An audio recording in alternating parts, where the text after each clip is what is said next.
Today I'm going to talk a little bit about rhubarb. Now you see it here, but actually I had to dig it up from another location where it was already growing well established, because we had an area that was just getting dug up.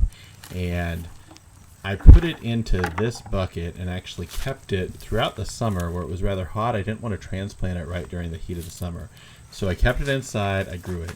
And you'll see that when I grew it inside, some of these rhubarb stalks got pretty leggy down there.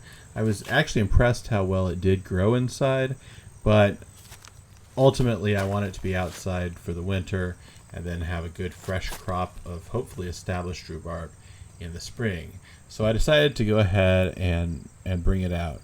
Now, with this being as leggy as it is, I do want to remove some of these stalks with the long stalks with the big leaves on them, and just really get down to maybe even just this small one here.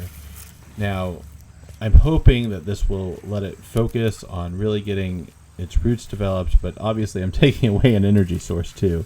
So we'll see how it goes, but I've got other rhubarb and I think this will go well.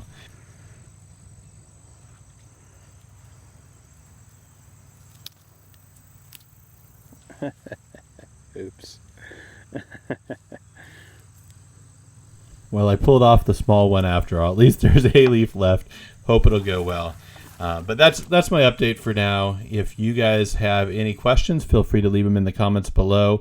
And please do subscribe to the channel. We'll be getting more content up there. I know it's been a bit of a delay. So I appreciate you sticking with us. And I hope that you've had a good gardening season.